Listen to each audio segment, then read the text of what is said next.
Assalamualaikum warahmatullahi wabarakatuh. Alhamdulillah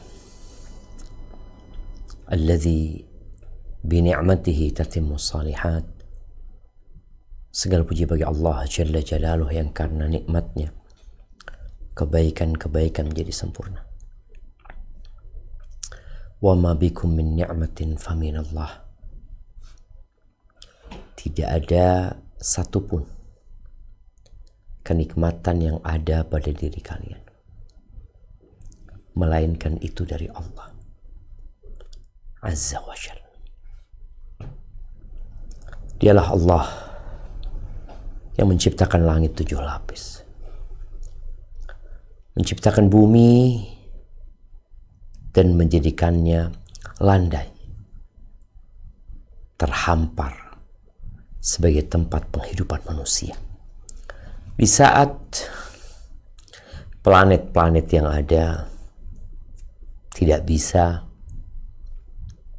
untuk hidup di sana manusia, tapi Allah persiapkan bumi ini untuk manusia. Segala fasilitas diciptakan untuknya.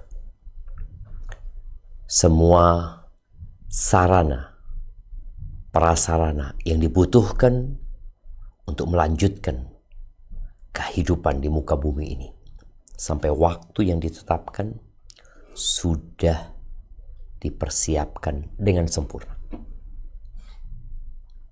Tinggal bagaimana kita bersyukur atas nikmat yang Allah berikan dan bagaimana kita sebagai hambanya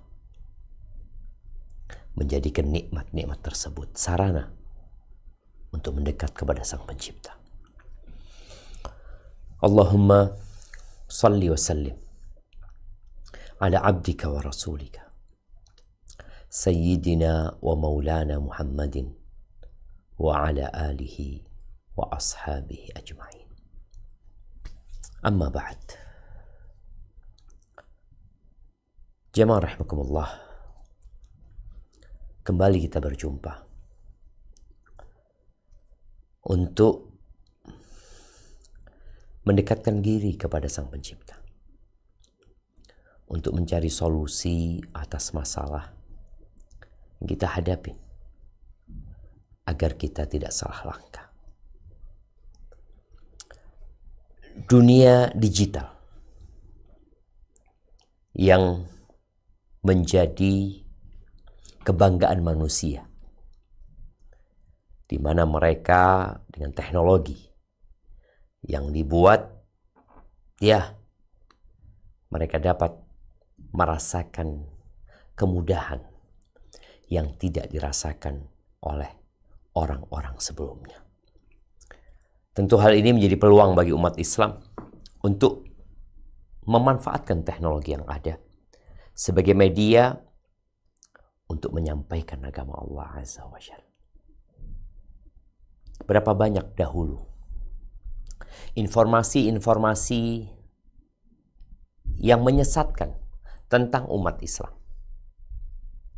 yang disebarkan oleh kaum orientalis di barat sana, di Amerika sana, sehingga masyarakat tidak tahu tentang hakikat umat Islam. Yang diceritakan kepada mereka bahwa haji adalah bentuk peribadatan yang sangat ekstrim yang menelan banyak korban. Saat ini mereka nggak bisa lagi ngomong itu. 24 jam ada TV yang menyorot secara langsung kegiatan jemaah haji, kegiatan orang-orang yang sedang berada di Masjidil Haram. Begitu pula di Masjid Nabawi. Gambaran-gambaran buruk tentang umat Islam ternyata dengan adanya media, dengan mudah dapat ditepis karena mereka melihat sendiri dan mendengar sendiri. Namun jamaah,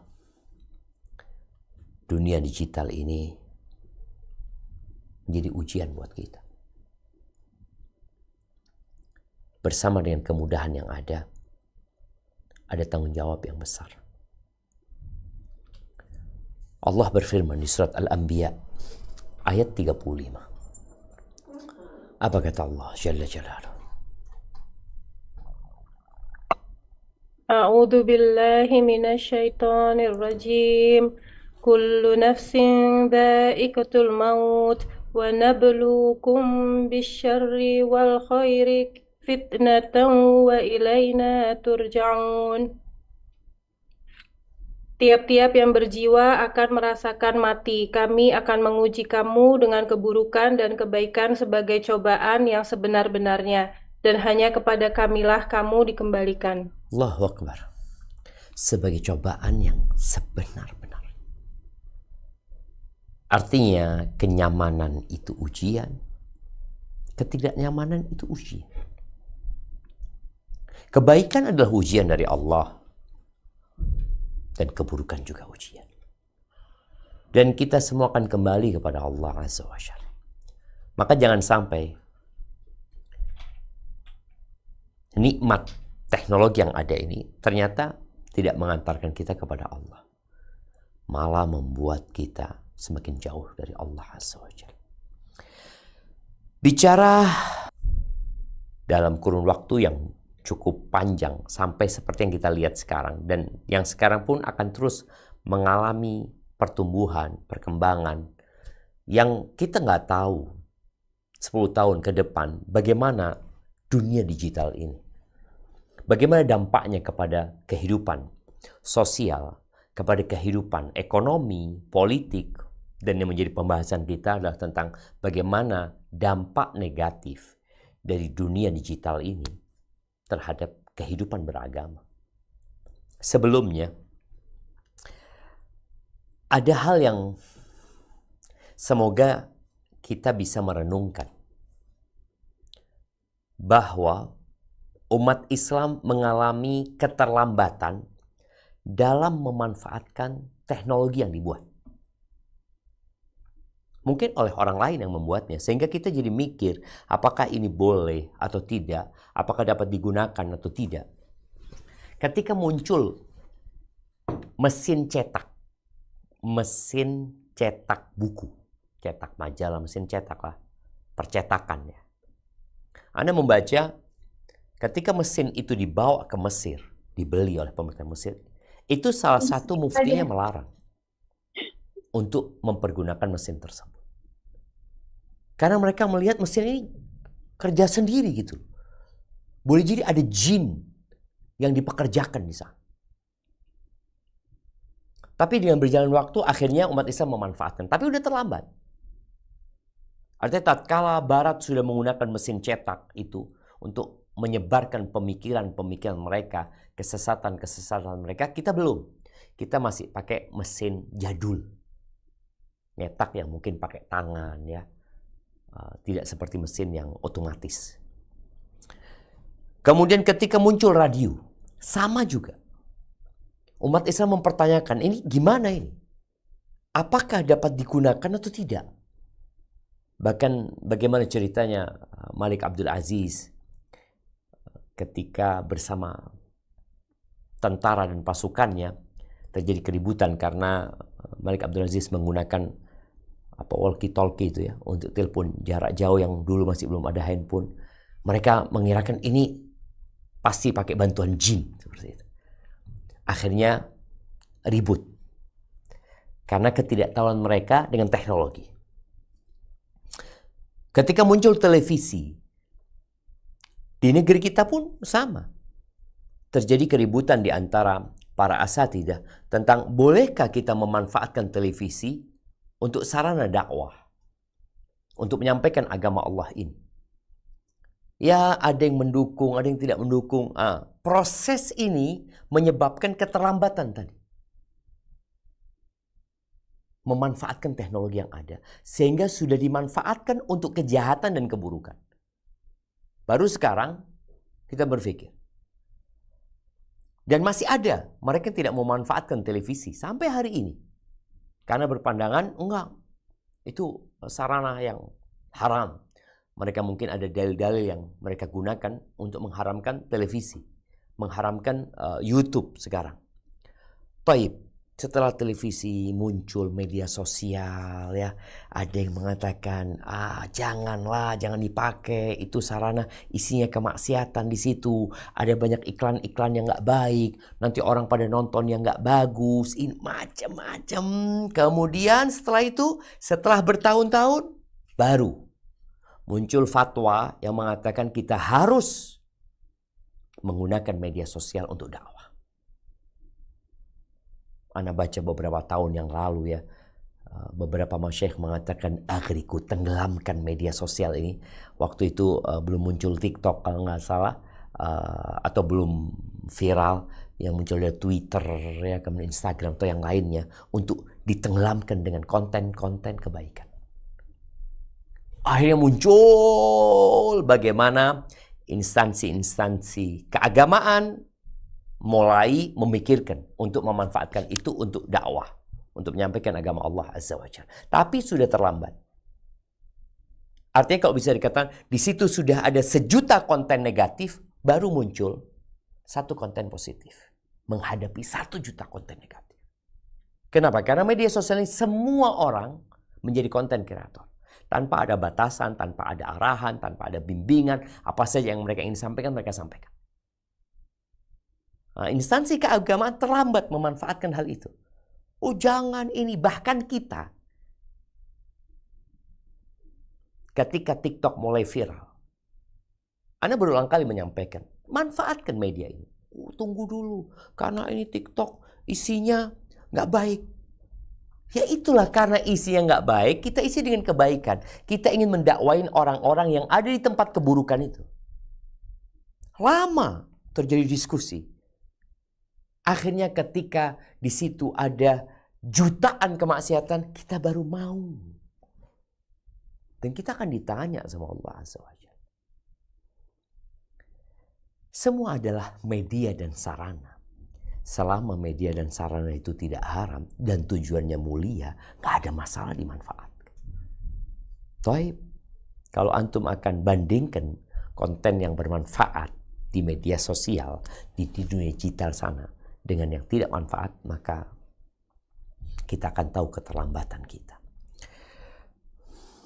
Nah, kalau bicara dampak negatif dunia digital terhadap kehidupan beragama, ya, ada beberapa penulis yang sudah mulai meneliti.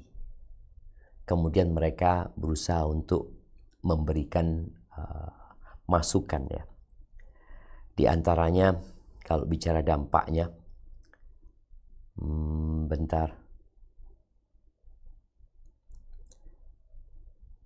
banyaknya informasi yang tidak benar atau informasi yang kita tidak dapat memverifikasi kebenarannya. Manusia itu butuh dengan agama. Manusia itu memerlukan arahan dan bimbingan. Dan kita tahu agama itu ismatu amrina, pegangan hidup kita, pedoman hidup kita. Yang mana dahulu belajar agama itu melalui proses yang sangat ketat. Artinya bitalaki, bagaimana murid mengambil dari gurunya. Bagaimana Allah Azza wa Jalla menurunkan Al-Quran melalui Jibril kepada Nabi Muhammad SAW, dan bagaimana Nabi SAW kemudian menyampaikan kepada para sahabatnya. Tatkala mereka punya masalah, mereka akan bertanya kepada Nabi SAW. Meninggal Nabi SAW, dilanjutkan oleh para sahabatnya. Islam mulai menyebar kemana-mana. Kemudian muncul hadis-hadis dhaif, muncul hadis-hadis palsu ya, muncul kelompok-kelompok yang menyimpang, yang akhirnya para ulama memberikan arahan, inna hadzal ilma din. Agama ini atau ilmu agama ini atau ilmu ini adalah agama yang berkaitan dengan agama ini. Fanduru amman ta'khuduna dinakum. Kalian lihat kepada siapa kalian mengambil agama kalian. Kita disuruh melihat. Kita belajar sama siapa? Ini yang ngajarin anak agama ini, siapa dia? orang yang bertakwa kepada Allah, orang yang alim, yang memahami agama dengan benar, orang yang mengambil ilmu agama ini kepada gurunya yang menyampaikan agama ini dengan benar berdasarkan dalil-dalil, atau fulan ini siapa gitu. Di era digital sekarang ini, semua bisa menjadi ustadz, menjadi content creator. Ini kalau kita bicara dari sisi menuntut ilmu di era digital seperti ini. Engkau tinggal punya masalah apa, engkau tinggal tulis, engkau akan dapatkan jawabannya. AI pun akan menjawabmu. Siapa ya itu? Dari mana dia dapat? Bukankah ada jutaan informasi yang dari situ dia menyerap kemudian dia sampaikan kepadamu? Boleh jadi dia mengambil dari literasi kelompok yang sesat, yang engkau nggak tahu. Dan ada ustadz-ustadz dadakan yang mungkin dia hanya belajar ilmu dari dunia maya, dari AI, semua kemudian dia bisa memberikan jawaban kepada umat atas dasar ilmu yang dia baca atau yang dibisikkan kepada dia lewat dunia maya. Padahal dia nggak tahu. Makanya dunia digital membuat otoritas keagamaan itu jadi hilang, jadi luntur. Jadi orang ya udah lihat di YouTube, sedangkan YouTube ada mungkin ribuan konten tentang satu masalah yang orang akhirnya membuat mereka jadi bingung. Mereka nggak punya sarana, nggak punya alat untuk menfilter. Kita sering dengar sebuah prinsip dalam menuntut ilmu, ambil baiknya, buang buruknya. Ambil baiknya, buang buruknya. Engkau siapa?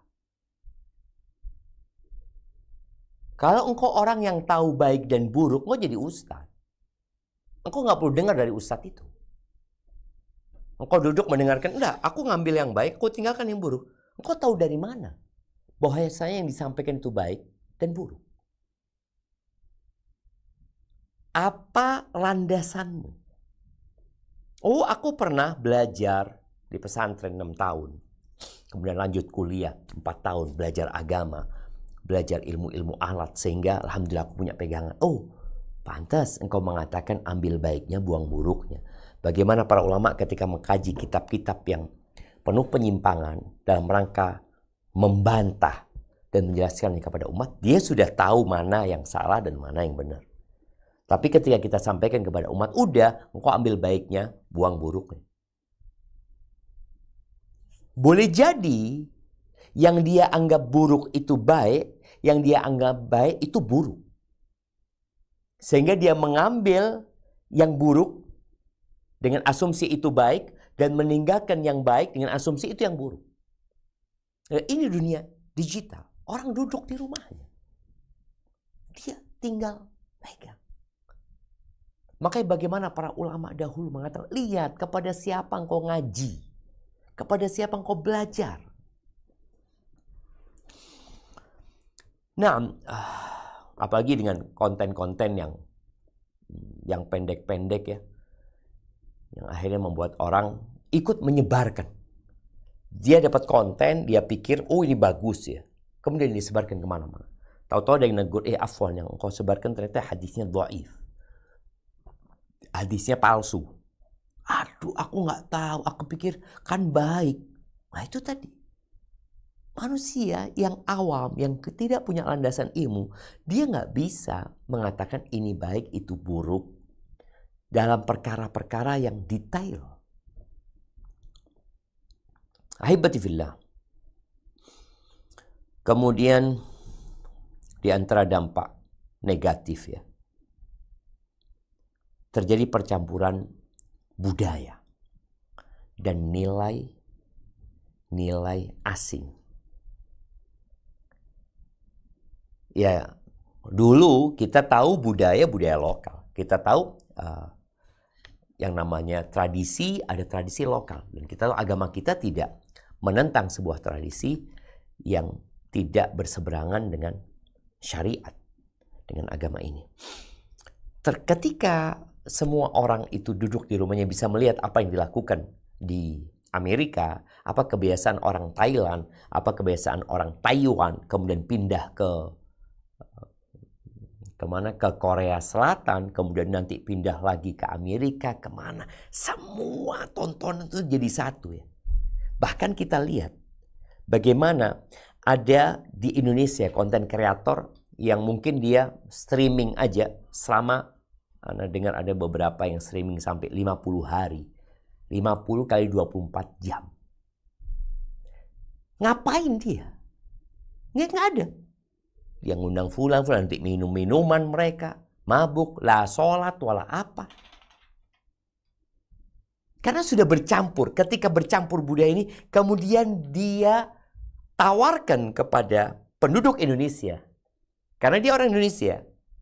Padahal yang ada di pikiran dia, yang ada dalam keyakinan dia adalah sudah bercampur aduknya budaya-budaya yang dia lihat selama ini. Kemudian dia tawarkan kepada penduduk Indonesia.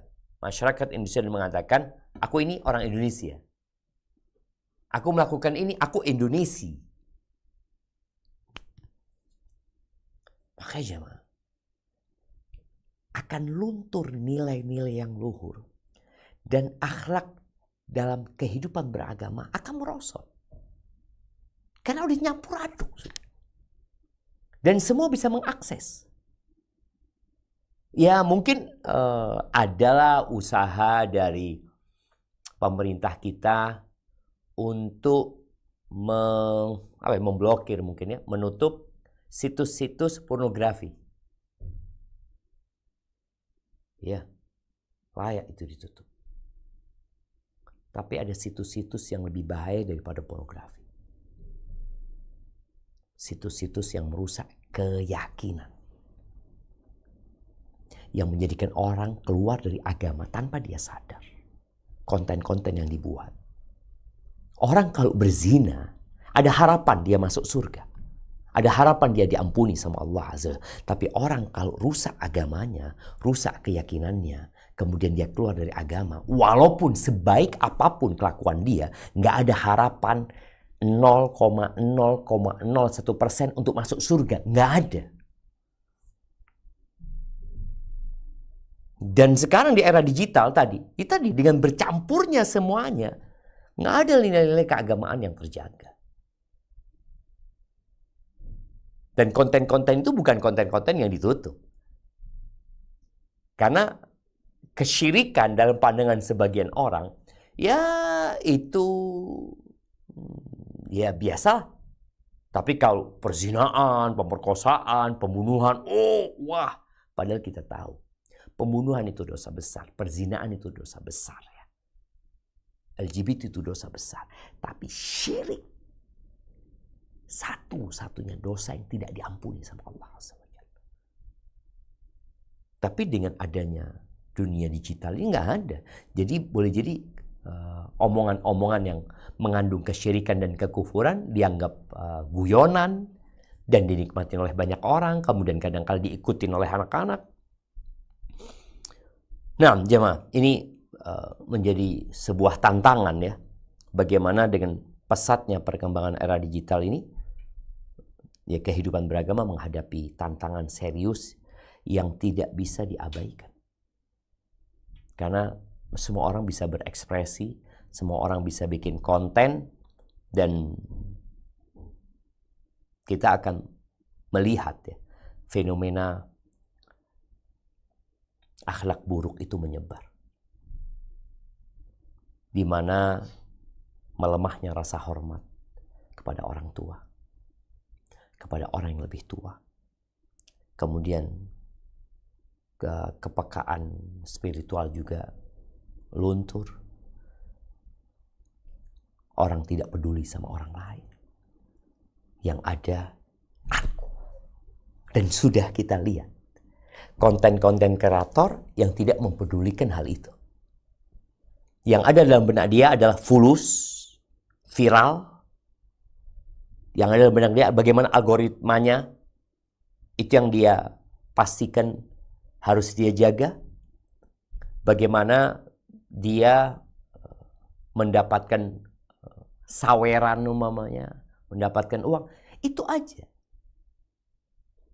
Kenapa? Tadi dia udah terusak dengan era digital. Di mana dia melihat semua konten, kemudian dia jadikan semua itu guru dia.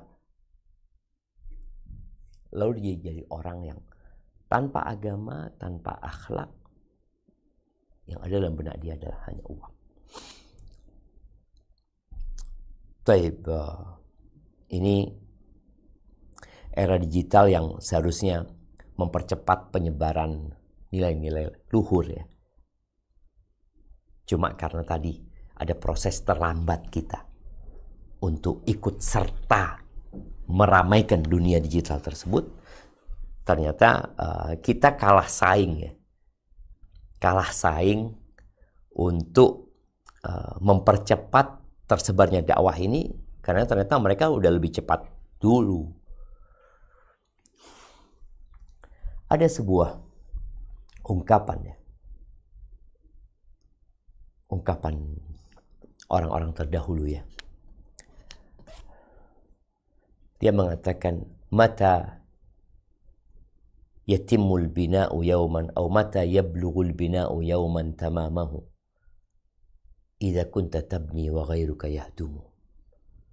Kapan bangunan itu akan selesai? Kalau engkau membangun, yang lainnya menghancurin. Jadi kalau mamanya Ana bangun rumah, ada satu orang menghancurkan. Ana sudah selesai bikin kamar ini, Ana pindah ke bangunan sebelahnya, sama dia dihancurin kamar itu. Ana bangun, tetap bangun. Setelah yang ini, Ana pindah membangun yang harus dibangun. Ana pindah lantai 2.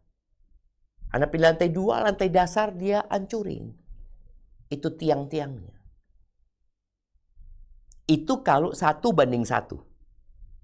Artinya satu yang membangun, satu yang menghancurkan. Bagaimana kalau satu yang membangun, 1000 yang menghancurkan? Nggak akan selesai bangunan itu. Maka kita harus lebih cepat lagi memanfaatkan teknologi ini. Karena kondisi yang ada. Ana sering memotivasi mahasiswa ya, para penuntut ilmu, yang memang mereka belum jadi ustadz yang pantas untuk memberikan fatwa. Tapi mereka bisa menyampaikan. Ana katakan kepada mereka, bikin konten. Tiap hari bikin konten. Konten apa? Lu kok belajar tiap hari. Sehari engkau belajar 3 pelajaran kadang-kadang. Pasti engkau dapat faedah dari 3 pelajaran tersebut. Sampaikan hari itu. Kenapa? Karena di luar sana ada ribuan orang yang sedang menghancurkan dan engkau nggak mulai membangun. Engkau baru satu batu bata sama mereka, dihancurin. Maka kita harus segera memanfaatkan teknologi yang ada. Itu real. Kita lihat seperti itu kondisinya. Kadang-kala nanti 10 tahun lagi kita baru, oh iya ternyata ini teknologi yang harus dimanfaatkan. Tapi udah telat 10 tahun. Seperti tadi yang disampaikan. Mesin cetak itu udah gak dipakai. Setelah bertahun-tahun, puluhan tahun, oh ternyata bukan jin itu. Akhirnya mereka pakai. Radio juga kayak gitu.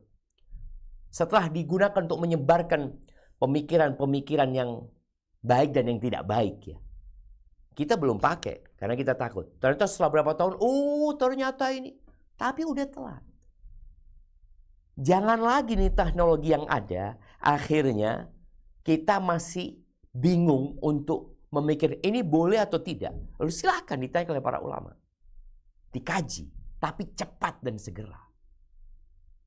Ada pertimbangan-pertimbangan yang kadangkala ya harus dikesampingkan. Bicara niat di antara engkau sama Allah Azza wa Jalla. Oh aku gak mau terkenal gitu loh. Siapa yang nyuruh engkau terkenal? Gak ada. Gak ada yang menyuruh engkau jadi viral. Yang ada engkau dapat perintah untuk menyampaikan. Mau dilihat sama orang, mau ditonton sama orang, mau ada yang follow kamu, gak ada urusan. Engkau punya kewajiban menyampaikan. Sarannya ada sekarang di depanmu. Kalau dulu mereka harus berangkat, berdakwah, menyeberangi lautan, mendaki gunung, membelah padang pasir, berhari-hari, baru sampai, baru saya nyampaikan. Bagaimana Jabir bin Abdullah dari kota Madinah beli onta, berangkat menuju ke Damaskus, 1 bulan perjalanan, sampai sana. Dia hanya untuk mendapatkan 1 hadis. Terus pulang. Sekarang Allah kasih kemudahan. Lalu engkau mengatakan nanti akan ada penyesalan.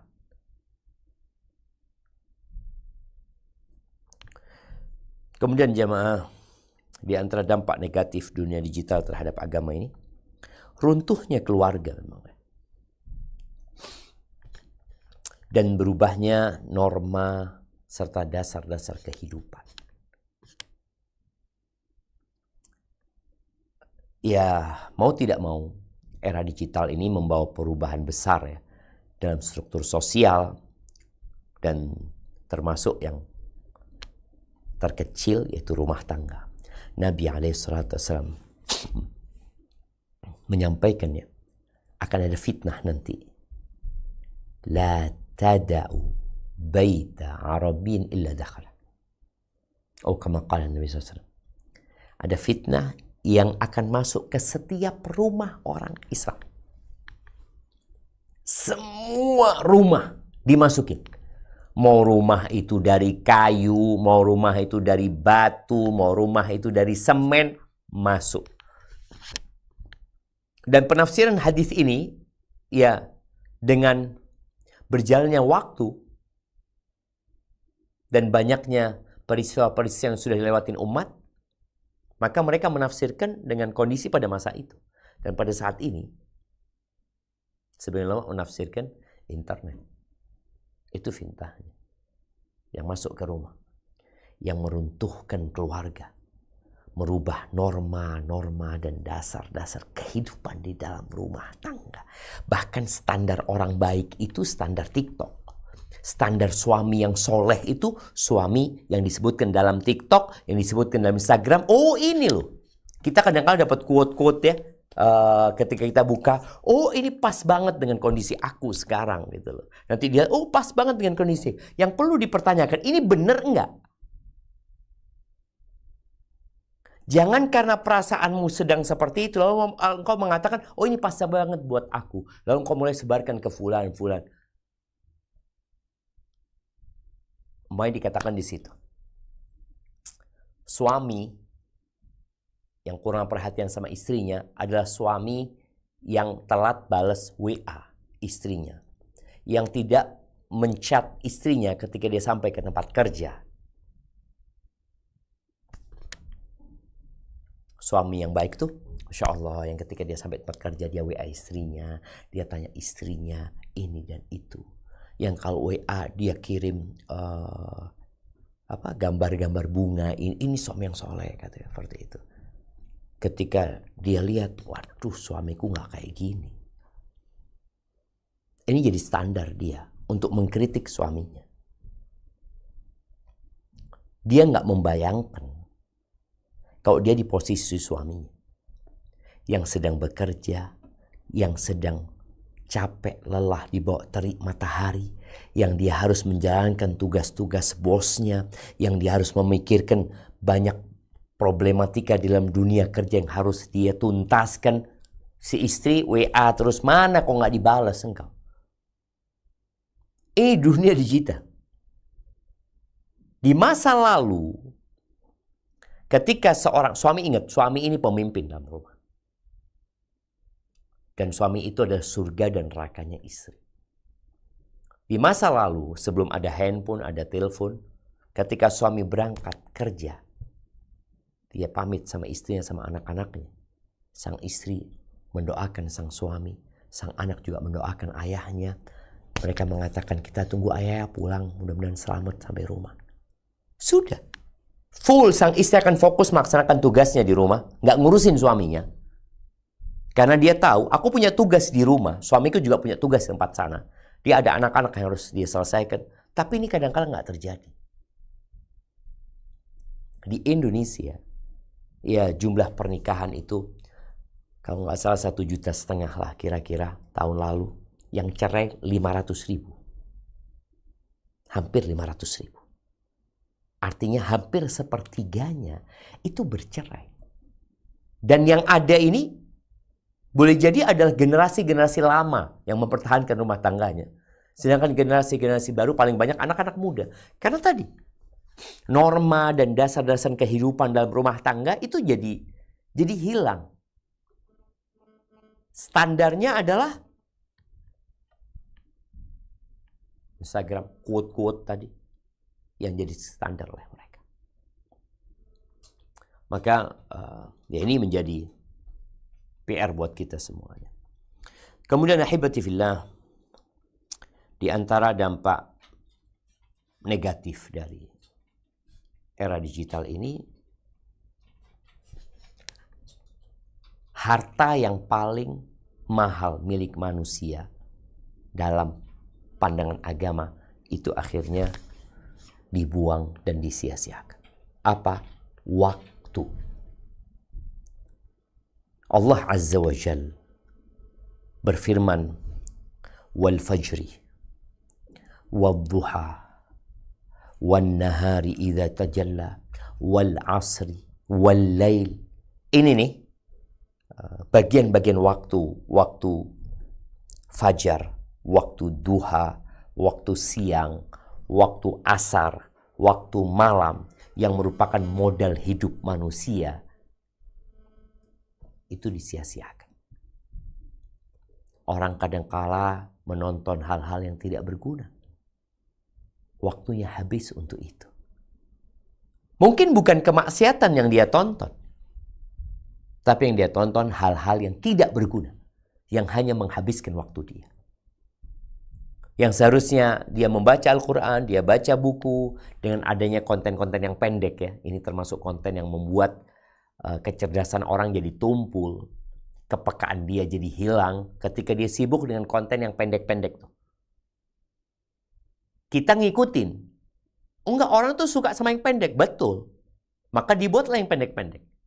Reel 1,5 menit, short mungkin 1 menit, atau yang lainnya ada yang ya pendek-pendek aja. Orang itu scrolling terus 1 menit kali 100 konten.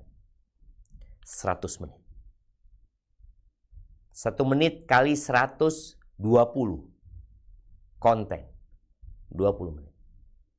Makanya anak kadang-kadang kalau sudah ngelihat anak-anak ngelihat short umpamanya, anak ngomong nggak boleh. Nggak boleh ngelihat short. Terus dilihat yang panjang.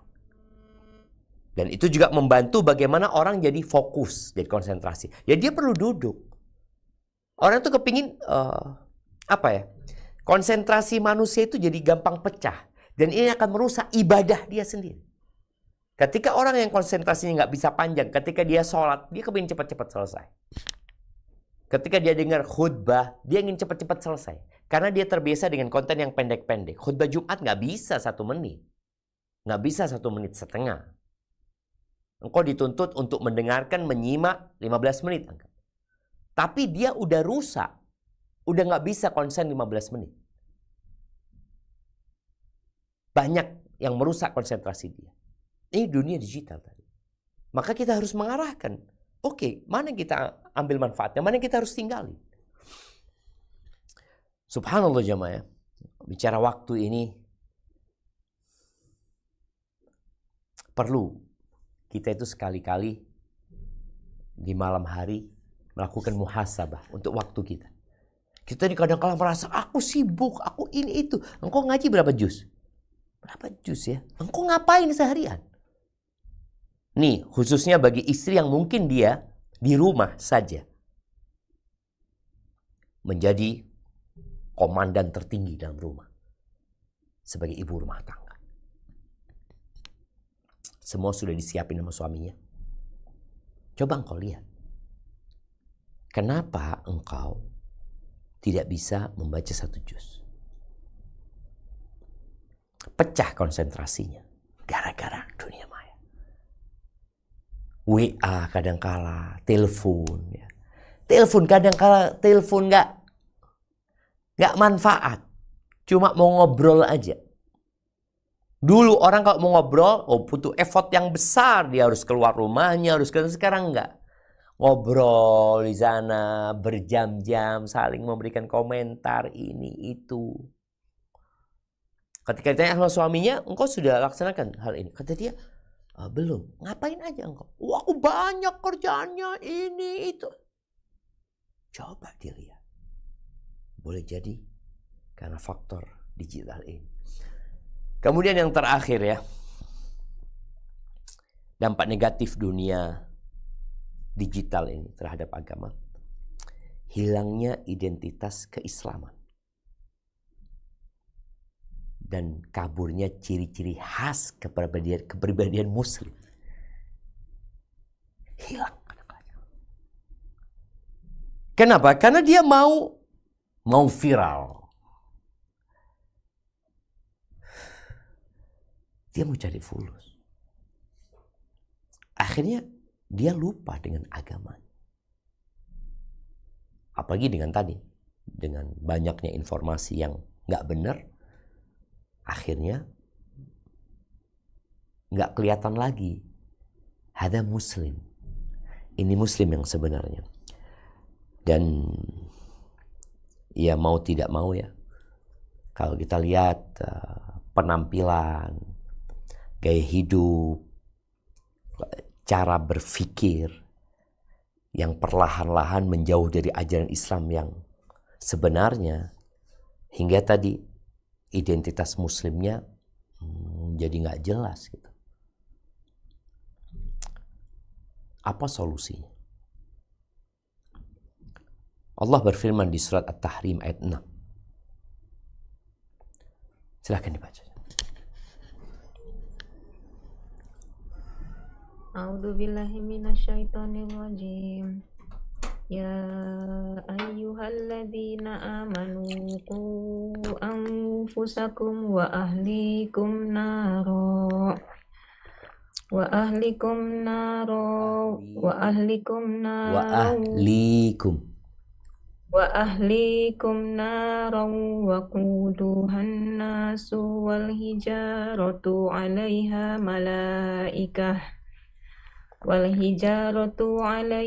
malaikatun ghiladun syidadun la ya'sunallaha ma amarahum wa yaf'aluna ma yu'marun. Nah, afwan, jadi bacaannya udah baik ya. Udah baik, udah bagus.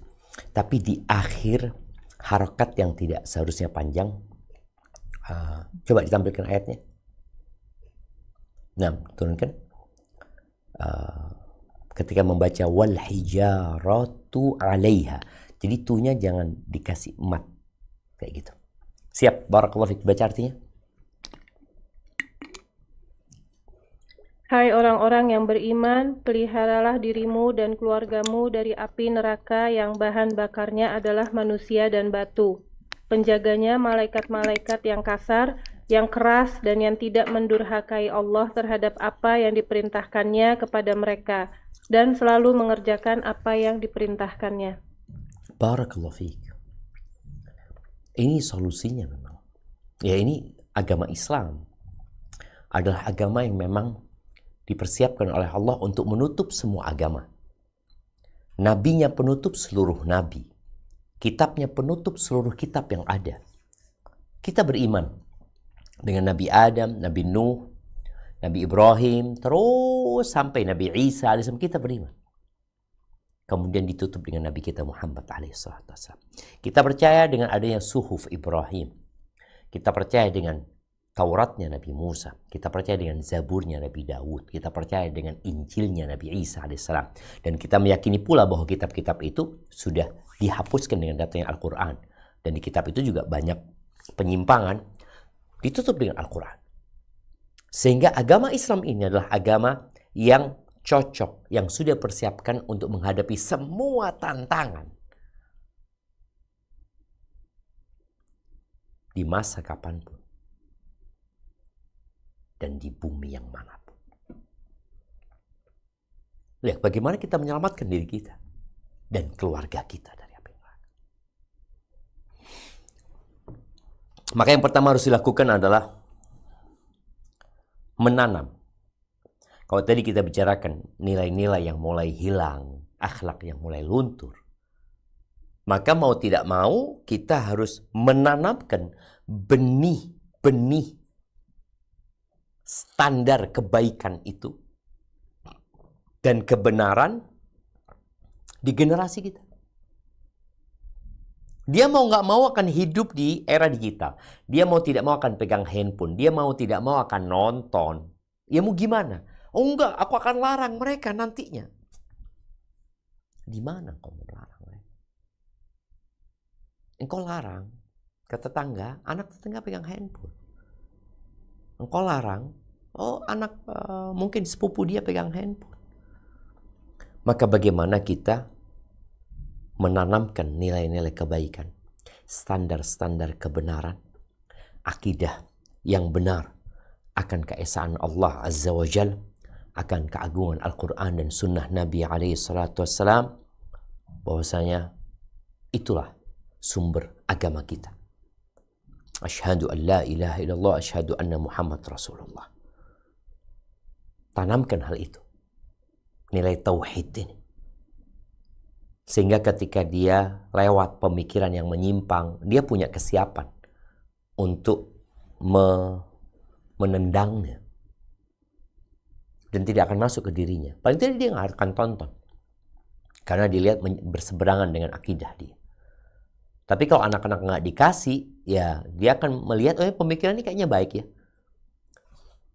Kemudian tanamkan juga diri mereka bahwa menuntut ilmu itu tidak sembarangan.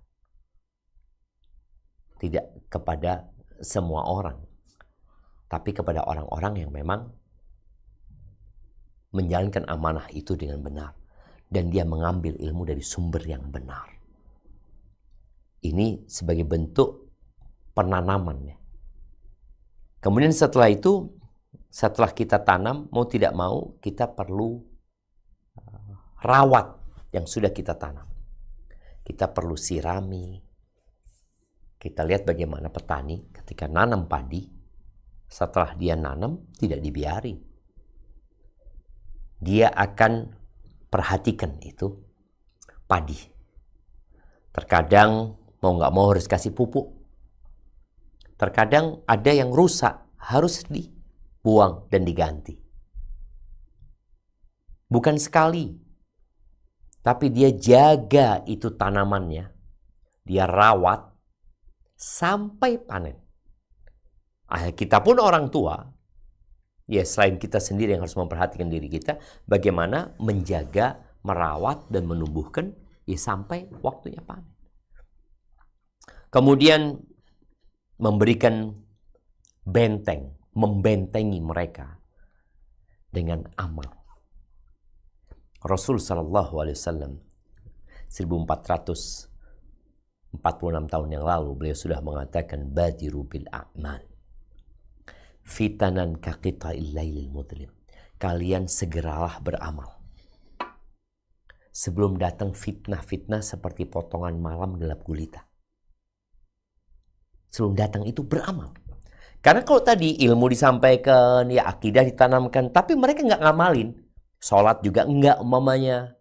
Oh nanti dia nggak bakal sholat dia ketika datang fitnah. Berapa banyak ilmu yang kita sudah dapatkan, kemudian kita tidak amalkan. Ketika terjadi fitnah, sulit bagi kita untuk mengamalkan. Apalagi ketika fitnah itu seperti potongan malam yang gelap gulita. Yusbihur rajulu mu'minan wa yumsi kafiran. Paginya mukmin, sorenya kafir. Sorenya mukmin, paginya kafir. Yabi'u dinahu bi'aradin minad dunya nih. Menjual agamanya untuk mendapatkan kenikmatan dunia. Berapa banyak konten kreator yang kita lihat ya, yang mereka menjual agamanya, nggak peduli dengan agamanya, apa yang dia sampaikan, apa yang dia pertontonkan kepada orang, dia tidak peduli, hanya untuk mendapatkan sedikit dari kenikmatan dunia. Yang 2 rakaat sebelum subuh lebih baik dari semua dunia dan isi. 2 rakaat sebelum subuh itu lebih baik dari dunia dan isi. Dia ini berantem ribut dalam rangka mendapatkan viewer, mendapatkan saweran atau apa, mendapatkan donasi, dia jual agama. Wallah jemaah. Maka bagaimana dibentengi dengan pengamalan ya. Dan orang tua perlu hadir ya. Bagaimana dia ya mengajak anaknya untuk membaca. Atau kalau bisa diajak anaknya ziarah ke perpustakaan yang ada buku-buku agama untuk tontonan anak-anak ya. Kadang kala juga perlu mendampingi dia untuk bermain, rekreasi, olahraga. Karena dunia digital ini membuat orang terlena sehingga kadang-kala fisiknya jadi sakit, lalu mendampingi mereka ketika mereka menonton. Atau sekarang ada aplikasi-aplikasi yang memang membuat konten itu paling tidak terfilter, walaupun tidak semuanya. Dan semoga dengan itu kita sudah menjalankan tugas kita. Walaupun kita nggak akan mampu tanpa pertolongan Allah. Sehingga perlu dilakukan adalah memperbanyak doa dan permohonan kepada Allah SWT. Hadza wallahu a'lam bissawab. Itu yang dapat Anda sampaikan. Kurang lebihnya mohon maaf. Mungkin kita masuk ke sesi tanya jawab. Naam, tafadhal. Ya, barakallahu fiik Ustadz. Kami dari Brisbane. Wa fiik wa barak. Naam, tafadhali. Baik Ustadz, sesuai dengan poin yang tadi Ustadz sampaikan bahwa begitu banyak rancu ya Ustadz, tidak bisa diverifikasi kebenarannya. Lalu bagaimana dengan isu HMS dan Israel yang ada yang menyebutkan bahwa mereka sebenarnya adalah dua wajah untuk satu mata uang. Kami tidak yakin gitu Ustadz, ketika kita menyebarkan video tentang pejuang Palestina, ternyata mereka disebutnya mereka ternyata dekat dengan Iran, ketika mereka wafat disebutkan sebagai syuhada, sedangkan di sisi lain orang-orang Iran yang memusuhi kita itu juga memuliakan mereka. Bagaimana kami harus bersikap ketika ada keadaan seperti ini Ustadz? Jazakumullah khairan. Barakallahu fiik. Memang jamaah ada fitnah. Masa fitnah itu memang masa di mana orang bingung.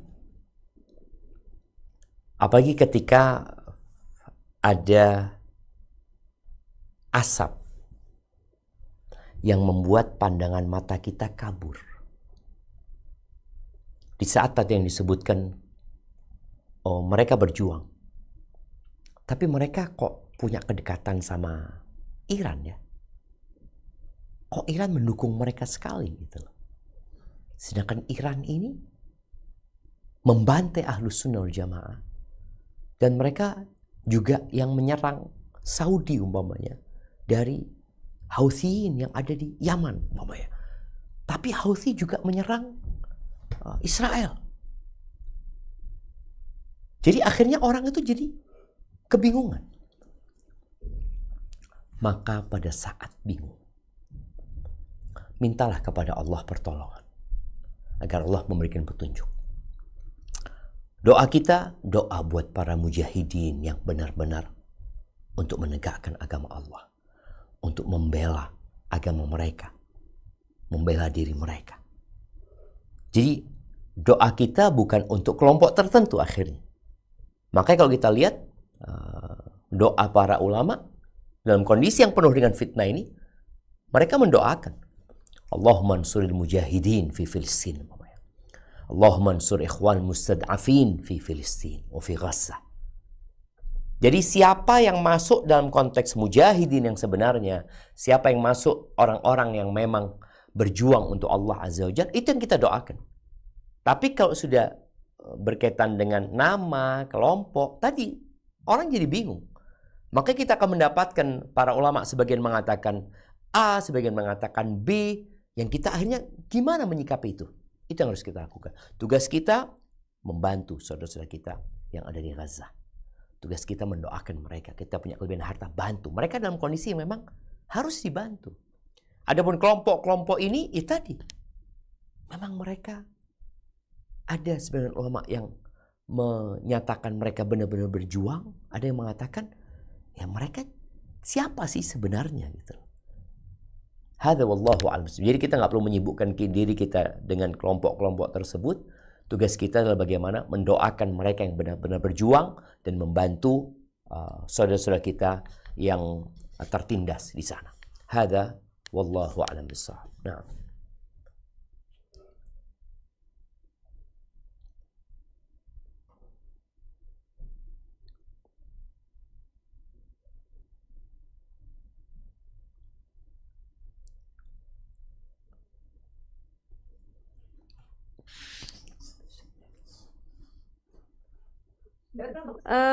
Pert nggak ada kali ya?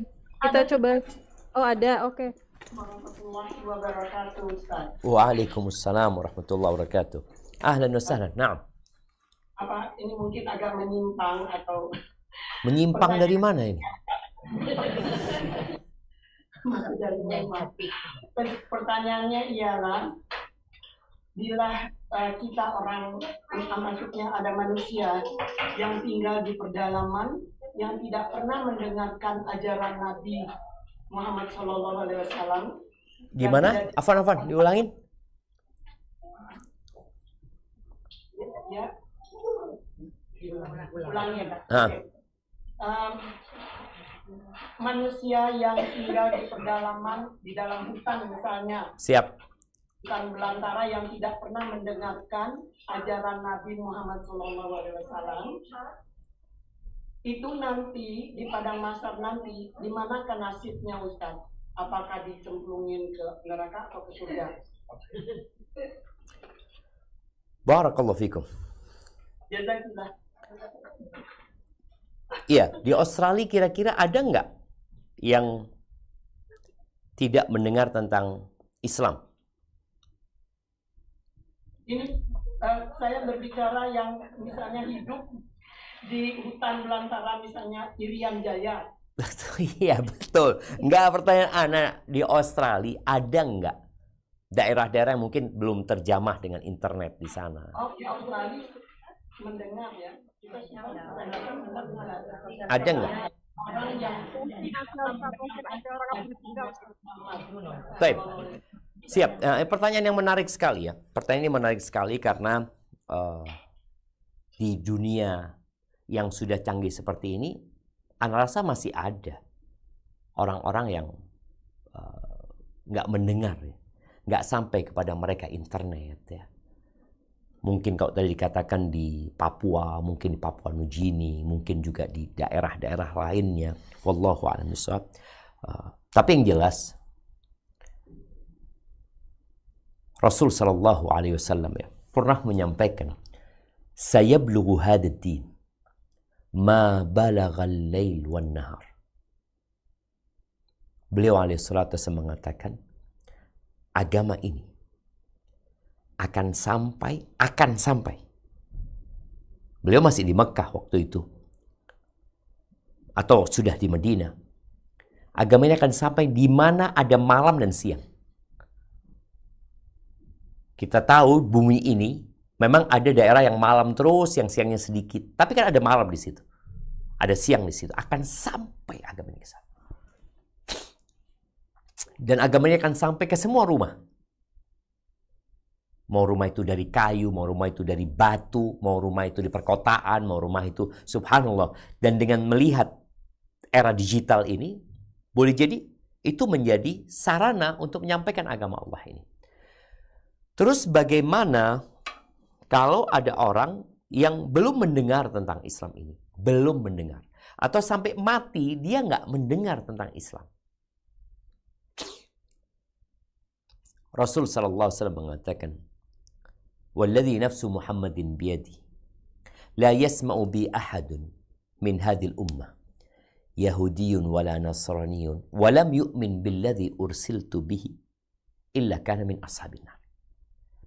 Demi yang jiwaku berada di tangannya, kata Nabi alaihi salatu wasallam, tidaklah seorang dari umat ini, dari umat dakwah ini, baik dia beragama Yahudi atau dia beragama Nasrani, yang mendengar tentang aku, dia mendengar tentang aku, kemudian tidak beriman dengan risalahku, melainkan dia akan menjadi penghuni neraka. Jadi tidak mendengar. Tidak tahu dia. Maka kalau ada orang-orang yang tidak mendengar, apalagi mungkin ya bisa dikatakan 50 tahun yang lalu ketika belum ada teknologi ini, maka dia akan diuji kelak pada hari kiamat tentang fitrah mereka. Apakah mereka menyatakan Tuhan mereka adalah Allah Azza wa Jalla? Karena sebelum manusia itu lahir, Allah sudah mengeluarkan dari sulbi Nabi Adam benih-benih itu. Lalu Allah menanyakan kepada mereka, Alastu bi rabbikum? Bukankah aku Rabb kalian? Qalu bala, syahidna. Kata mereka, iya kami bersaksi engkau adalah Tuhan kami. Maka apabila mereka tetap di atas fitrahnya, maka mereka selamat. Mereka akan ada ujian buat mereka nantinya. Kenapa? Karena Allah mengatakan wa ma kunna mu'adzibina hatta nab'atha rasulah. Kami tidak akan memberikan azab kepada satu kaum sampai kami mengutus nabi ke sana. Jadi bagi orang-orang tadi yang mereka tidak mendengar tentang Islam sampai meninggal dunia, maka mereka akan diuji, akan diberikan ujian kepada mereka. Apabila mereka lulus dengan ujian tersebut, maka mereka akan masuk surga. Hadza wallahu a'lam bissawab. Na'am.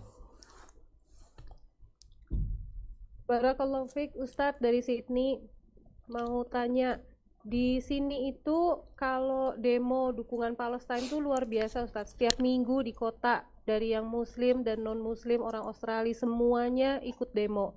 Apakah kita diperbolehkan ikut Ustadz? Dan kalau memang nggak diperbolehkan, bolehkah kita men-share lewat sosial media tentang demo-demo di Australia ini? Barakallahu fiik. Barakallahu fiik. Naam, ahibati fillah. Terkadang kita ini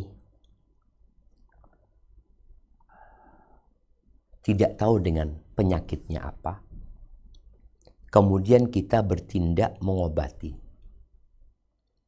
Padahal cara yang paling benar dalam mengobati sebuah penyakit adalah melakukan diagnosa terhadap penyakit tersebut.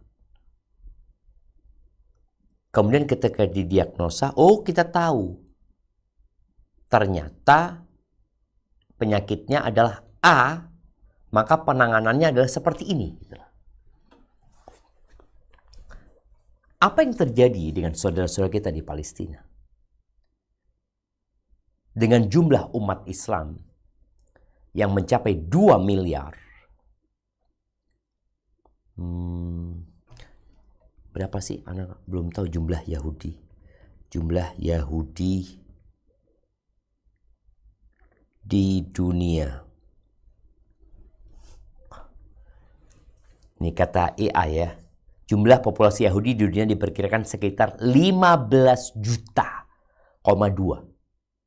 Ini pada tahun 2022. Kenapa nih yang jumlahnya hanya 15 juta, anggap sekarang 20 juta jadinya. Kok bisa melakukan tindakan yang anarkis, yang brutal, yang biadab, yang terekam oleh media, dan 2 miliar nggak bisa berbuat apa-apa.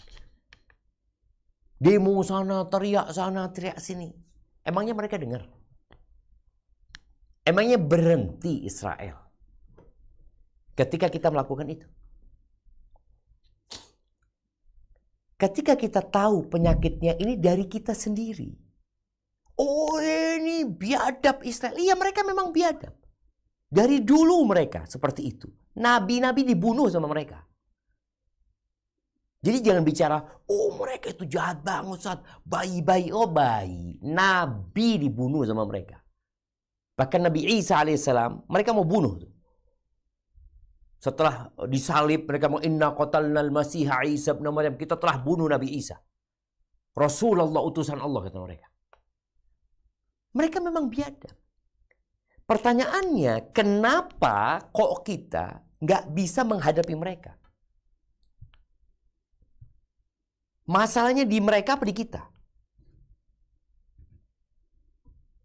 Maka terusan kalau Anda ditanya bagaimana dengan demo, apa yang dihasilkan dengan demo? Apa yang dihasilkan? Ketika penyakitnya A kita nangani dengan B, nggak selesai. Oh, paling nggak kita tunjukkan kepedulian kita, tunjukkan kepada Allah kepedulianmu. Tunjukkan kepada Allah Azza wa Jalla. Rasul SAW mengatakannya tentang penyakitnya ini di mana. Kenapa kok Allah biarkan? Kata Nabi SAW, "Idza tabayatum bil 'aina." Kalau sistem jual beli kalian riba yang terselubung. Oh, ini penyakit nih, kita tahu nih. Jadi engkau yang mau demo berhenti riba. Engkau sebenarnya sedang membantu saudaramu di Palestina.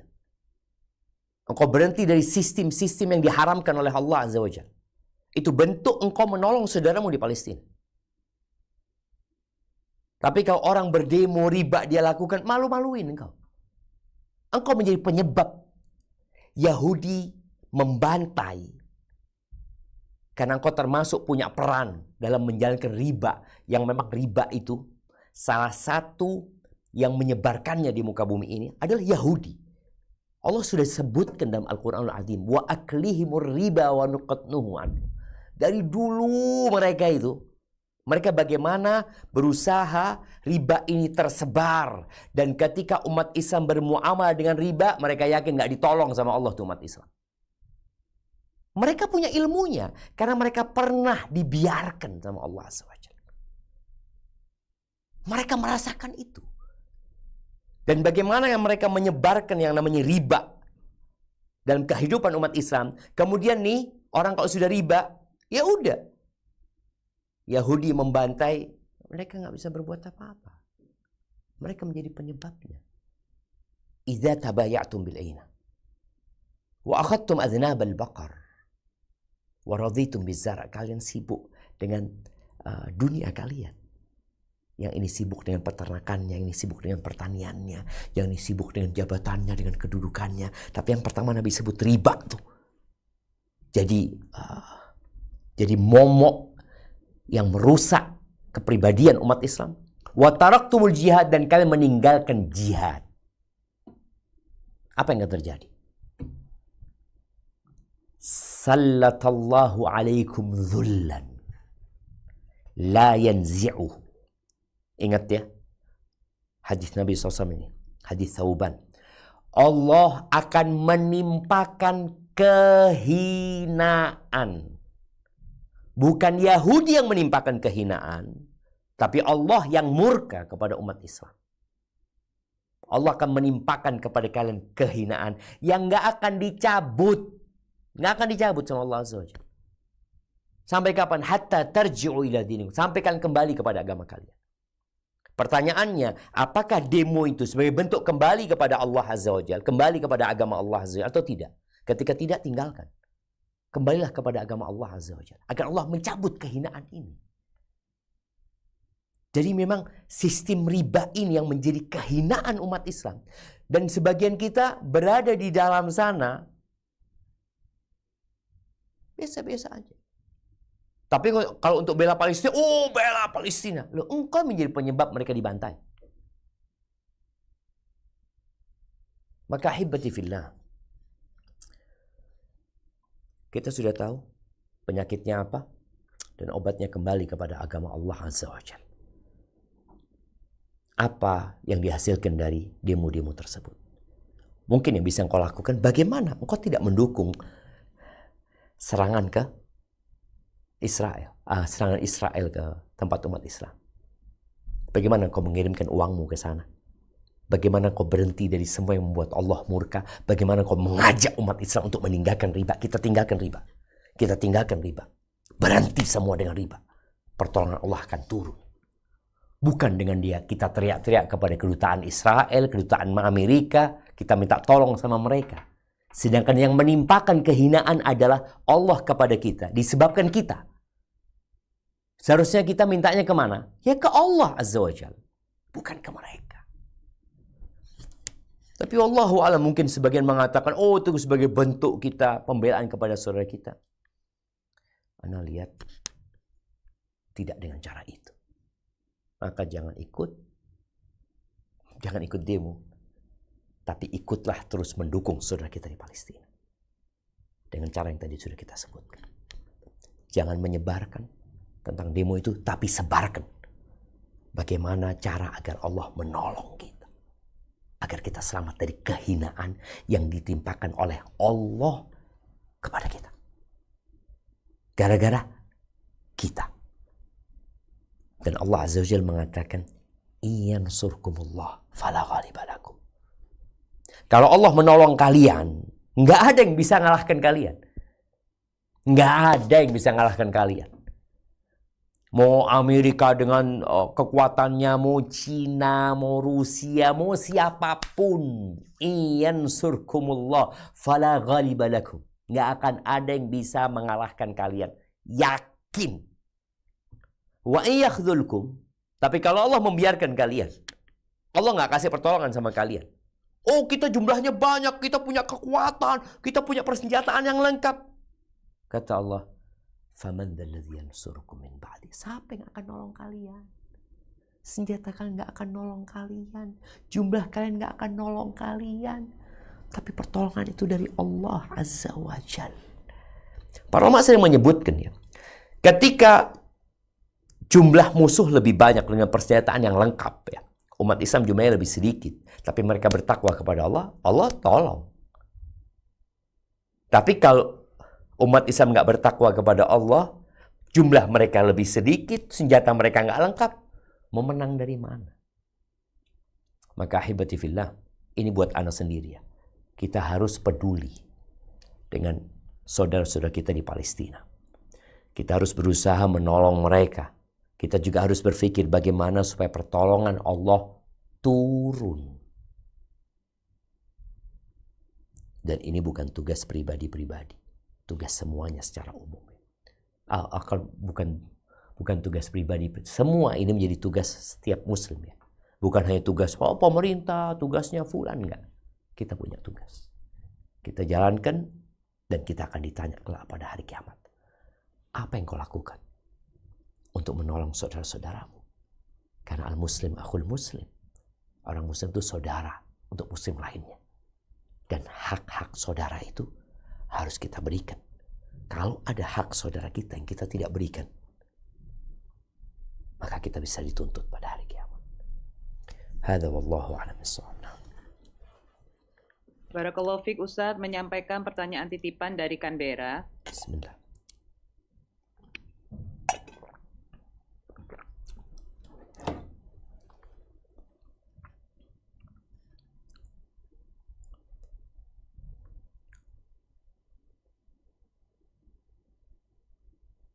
Ya, tafadhal. Oh, ya Ustadz. Dari penjelasan yang tadi telah Ustadz sampaikan, bagaimanakah mensikapi banyaknya ustadz dadakan yang muncul karena mudahnya mengakses ilmu, maksudnya baik dan banyak yang mengikuti. Namun bagaimanakah sebenarnya hukumnya? Jazakumullah khairan. Tunggu, yang ditanyakan apanya? Adanya ustadz-ustadz dadakan. Ya, banyak ustadz dadakan karena mudahnya mengakses ilmu. Maksudnya baik dan banyak yang mengikuti. Jadi sebenarnya itu hukumnya bagaimana Ustadz kalau kita mengikuti ustadz dadakan yang seperti ini, yang mungkin tidak tadarus, yang sebenarnya gurunya nggak jelas, begitu Ustadz. Nah, barakallahu fiik. Iya, subhanallah jamaah. Memang di awal tadi disebutkan bahwasanya era digital ini membuat ruang yang sangat terbuka sekali bagi siapa saja yang ingin membuat konten. Semuanya. Makanya tadi muncullah ustadz-ustadz dadakan. Saya ustadz dadakan ini sudah dari dulu banyak ya. Orang pintar ceramah jadi ustadz. Padahal belum tentu dia punya ilmu agama yang cukup. Dan di kampung-kampung tidak sedikit khotib-khotib Jumat itu yang nggak pernah belajar agama. Tahu-tahu naik mimbar, dia menyampaikan agama Allah Azza wa Jalla. Itu sudah ada dari dulu. Karena memang wallahu a'lam, mungkin dahulu karena sedikitnya jumlah ustadz ya, sehingga khotib-khotib itu bukan mereka yang berilmu yang seharusnya menyampaikan agama itu. Dengan dunia digital ini, semua dia tinggal baca satu hadis, dia tanya sama ChatGPT, dibikinkan naskah. Anak kalau tanya sama ChatGPT, anak tanya, kemudian dia akan tanya, apakah mau dibikinkan artikel tentang masalah ini? Anak ngomong, subhanallah ya. Anak ngomong, iya lanjutkan, buatkan artikel. Dibuatkan artikel sama dia. Sehingga orang, ya kalau sekedar menyampaikan, dia tinggal baca, dia sampaikan kepada orang. Tapi kalau sudah orang cinta sama orang ini, maka dia akan ikutin fatwanya, dia akan ikutin arahan-arahannya. Padahal fulan ini nggak berilmu. Maka sikap kita adalah berhati-hati terhadap ustadz dadakan ini. Ketika kita mendengar ada sebuah nasihat yang baik umpamanya, dari tahu-tahu ada yang kirim video seorang yang kita nggak kenal sama dia, kita juga nggak tahu dia ini siapa sebenarnya, maka sebelum menjadi follower dia, sebelum mengikuti dia, sebelum mendengarkan nasihat-nasihat dia, maka yang perlu dilakukan adalah menverifikasi dulu. Tanya, fulan ini gimana sih?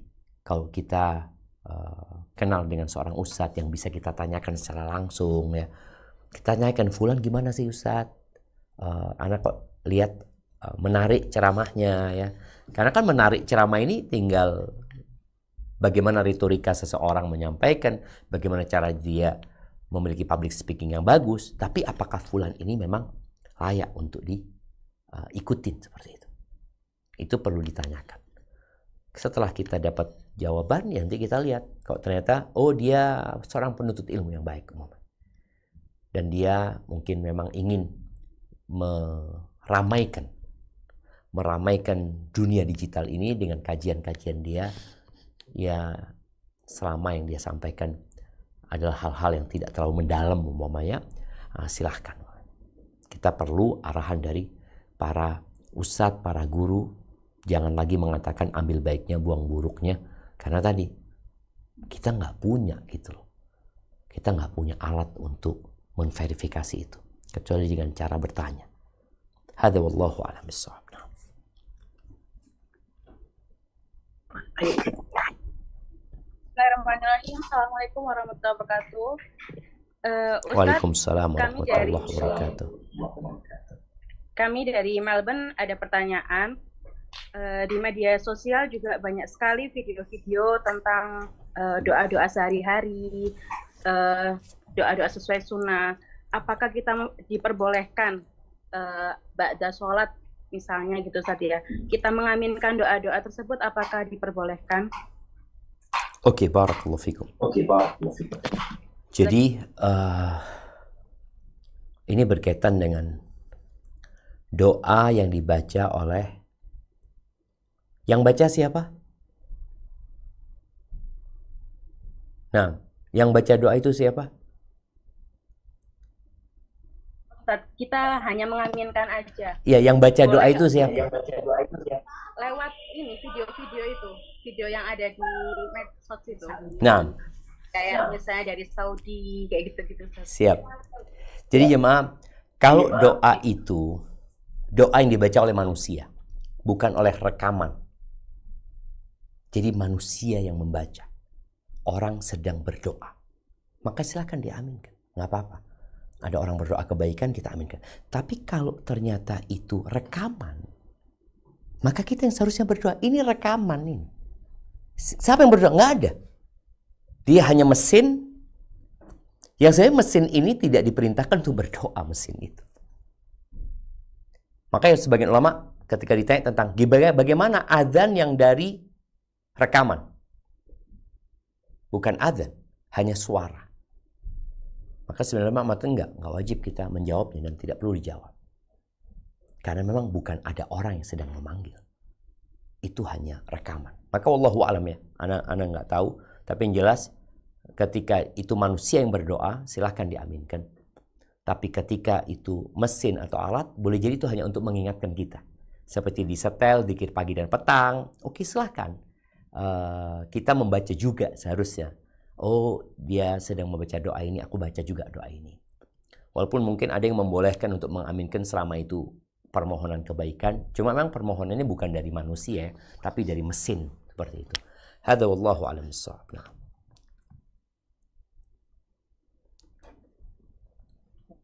Assalamualaikum warahmatullahi wabarakatuh, Ustadz dari Kuala Lumpur. Waalaikumsalam warahmatullahi wabarakatuh. Naam, tafadhal. Titipan pertanyaan Ustadz, apabila saudara masih keluarga dekat meninggal tetapi non-muslim, boleh tidak melayat? Dan sejauh mana kita boleh saling mensupport? Serta doanya bagaimana Ustadz? Jazakumullah khair Ustadz. Barakallahu fiik ya. Iya, kalau melayat saudara kita yang non-muslim diperbolehkan ya takziah dalam batasan-batasan yang memang tidak melanggar syariat. Seperti kita datang ke sana. Kalau ternyata mereka memang butuh bantuan untuk dikuburkan jenazah itu, kita bantu untuk menguburkannya. Tapi kalau ada orang lain yang mau menguburkan dari kelompok mereka, sudah, kita nggak perlu ikut-ikut. Karena Ali bin Abi Thalib diperintahkan oleh Nabi SAW untuk menguburkan ayahnya ketika meninggal dunia. Dan kita tahu Abu Thalib meninggal dalam kondisi kafir. Kemudian yang kedua, bicara doa yang boleh kita sampaikan kepada dia, ya doa permohonan buat yang hidup sebenarnya. Bukan untuk yang mati, tapi doa untuk yang hidup. Di antara yang bisa kita katakan, semoga engkau dikasih kesabaran, ya, semoga engkau dikasih ketabahan, keteguhan dengan berkurangnya jumlahmu, ya. Dan boleh jadi kita semoga Allah memberikan taufik dan hidayah kepadamu. Doa-doa yang umum buat dia, nggak ada masalah. Tapi untuk yang mati nggak boleh. Kita mendoakan karena orang yang mati dalam kekufuran, ya dia sudah divonis masuk neraka dan gak ada kesempatan untuk masuk surga. Siapa saja yang mati dalam kondisi melakukan kekufuran atau kesyirikan, maka gak ada kesempatan bagi dia untuk masuk surga. Hadza wallahu a'lam bissawab. Ustadz, lanjut kedua Ustadz ya. Ada sisa 5 menit Ustadz ya. Siap. 5 menit. Oke, silakan. Ya, Brisbane silakan. Baik, barakallahu fiik Ustadz. Ini ada pertanyaan yang sudah masuk dari jamaah.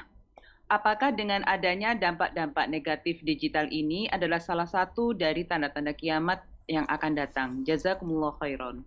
Barakallahu fiik ya. Ya, kalau bicara tanda-tanda kiamat, Rasul SAW pernah menyebutkan ya, u'dud sittan baina yaday sa'ah. Kalian hitung, ada 6 perkara yang akan terjadi sebelum kiamat terjadi. Salah satunya adalah meninggalnya Nabi SAW, dan Nabi sudah meninggal dunia. Kemudian di antara yang 6 itu adalah yang tadi disebutkan fitnah yang akan masuk ke setiap rumah. Kalau dikatakan tanda-tanda kiamat, iya. Semakin dekat tanda-tanda kiamat itu. Agama Allah semakin tersebar, semua orang sudah mendengar tentang Islam yang mungkin dahulu membutuhkan waktu panjang ya. Dahulu kalau ana disuruh sebagai dai suruh berangkat ke Australia setiap hari Selasa, kayaknya ana mati di tengah jalan. Tapi dengan adanya teknologi sampai ke Australia. Kajian-kajian bisa sampai ke Afrika, sampai kemanapun. Dan sekarang, dulu teman-teman ngomong, Ustaz gimana kalau ceramah-ceramah Ustaz diterjemahkan ke bahasa Jepang? Karena kita punya Muslim di Jepang juga, bagaimana dakwah kita ini sampai ke Jepang. Sekarang semuanya bisa dibikin dengan semua bahasa. Bayangin. Ceramahnya Syekh siapapun, kita mau subtitlenya apa, keluar. Ini benar-benar penyebaran Islam secara masif dengan mudah, dengan biaya yang sangat ringan, sehingga nggak ada lagi alasan bagi manusia untuk mengatakan kami nggak mendengar tentang Islam. Semua sudah dengar. Jadi kalau bicara tanda-tanda kiamat, na'am. Itu tanda-tanda kiamat. Tapi bukan tanda-tanda kiamat yang besar ya. Tanda-tanda kiamat yang kecil, yang masih terus berlaku. Ya, kebohongan kalau sekarang kita ngelihat orang bisa mencontoh ustadz ya dengan AI ini seperti itu. Udah banyak kebohongan-kebohongan. Dan tanda-tanda kiamat itu ya memang banyaknya tersebar dusta sampai muncul pendusta yang paling besar yang namanya Dajjal nantinya. Hadza wallahu a'lam bissawab.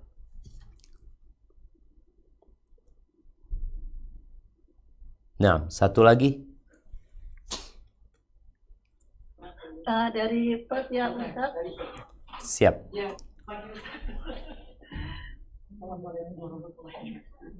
Ustaz, di dalam Islam apakah ada tuntunannya Di zaman diazankan? Afan, suaranya kecil ya. Kurang ini ya. Kurang dekat kayaknya. Naam, tafadhali. Ya, di dalam Islam apakah ada tuntunannya bayi lahir diazankan, Ustaz? Masya Allah. Jazakallah khairan. Nah, berkaitan dengan mengadzani bayi. Kita lihat ada dua pendapat para ulama ya. Beberapa madhab mensunahkan hal itu. Karena ada hadis yang diriwayatkan dari ceritanya Hasan ketika lahir ya. Atau Husain, Nabi alaihissalatu wassalam mengadzaninya. Dan Al-Imam Ibnul Qayyim dalam kitabnya Tuhfatul Maulud menjelaskan hal itu. Tapi sebenarnya ulama menyebutkan bahwasanya hadisnya dhaif sehingga tidak bisa diamalkan. Namun dalam kondisi seperti ini, kalau kita melihat ada orang yang mengadzani berdasarkan hadis yang tadi disebutkan dan berdasarkan madhab para ulama yang memang menganjurkan hal itu, ya kita nggak perlu mengingkari. Paling nggak kita bisa berdiskusi aja. Karena memang Ibnu Qayyim menjelaskan bahwasanya ya bagaimana ketika bayi itu lahir, yang pertama dia dengar adalah tauhid. Ya. Tapi yang jadi masalah hadisnya diperselisihkan kesahihannya. Sehingga kembali kepada tadi yang merojihkan hadis itu dhaif, maka mereka tidak mengamalkan. Yang mungkin merojihkan hadis itu sahih atau berpandangan bahwasanya boleh mengamalkan dengan hadis dhaif, mereka akan mengamalkan. Jadi masalah ini termasuk masalah yang ada khilaf di antara para ulama dan kita perlu berlapang dada dan mungkin perlu menyampaikan bahwasanya kok nggak ada ya riwayat-riwayat lain yang lebih kuat dari itu. Ya sudah, itu riwayat yang ada. Dan kalau ada orang yang tidak mengamalkan, kita nggak perlu mengingkari juga karena dia berpegang teguh bahwasanya hadisnya dhaif umpamanya. Baik, itu yang dapat Anda sampaikan. Kurang lebihnya mohon maaf. Satu lagi, bismillah. Oke, Ustadz dari Sydney mau tanya, apakah sah jika kita sholat bermakmuman dengan yang bukan mahram tapi hanya berdua, misalnya di tempat umum, tiba-tiba laki-lakinya mengeraskan suaranya gitu Ustadz, seolah-olah seperti mengimami, kita ngikutin sebagai makmum. Barakallahu fiik. Tunggu, kok sebagai makmum? Memang niat berjamaah?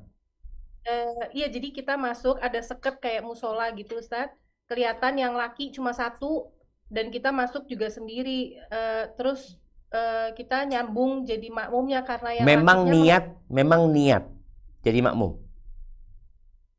Karena mengeraskan suara jadi kitanya niat makmum. Ya enggak lah, kalau dari awal kan nggak niat. Oh. Nggak boleh, kan harus niat memang. Kalau niatnya sholat sendirian ya mau dia ngerasin suara ya biar dia ngerasin suara. Jadi makmumnya ini kan memang nggak niat. Beda seperti ini. Boleh jadi imamnya niat sholat sendiri. Makmumnya datang nih. Imamnya ketika dia nggak niat jadi imam, ya dia nggak perlu niat ngeraskan suara. Orang memang dia nggak ada niat jadi imam. Ini niat jadi makmum, nggak ada masalah dia. Karena dia yang niat bermakmum. Tapi kalau ini makmumnya ini nggak ada niat bermakmum. Imamnya merasa jadi imam. Enggak, jadi dalam posisi seperti itu nggak perlu mengikutin karena memang engkau dari awal nggak ada niat untuk bermakmum. Kalau berniat sah ya Ustaz? Kalau niat ya sah-sah aja ya. Tapi ingat perempuan ini nggak dianjurkan untuk sholat berjamaah ya. Artinya dia sholat sendiri aja, nggak ada masalah. Karena kan dia mengatakan aku mau sholat berjamaah supaya dapat pahala jamaah. Enggak, dia berbeda sama laki-laki. Dia berbeda. Sebaiknya diulang nggak Ustaz? Maaf. Oh, diulang ya. Ketika wallahu a'lam ya. Artinya dia niat jadi makmum waktu itu. Nggak tahu. Coba dinaikkan ke ustadz lainnya. Baik, jazakallahu khair. Itu yang dapat Anda sampaikan. Kurang lebihnya mohon maaf. Subhanakallahumma bihamdika asyhadu an la ilaha illa anta astaghfiruka wa atubu ilaik. Assalamualaikum warahmatullahi wabarakatuh.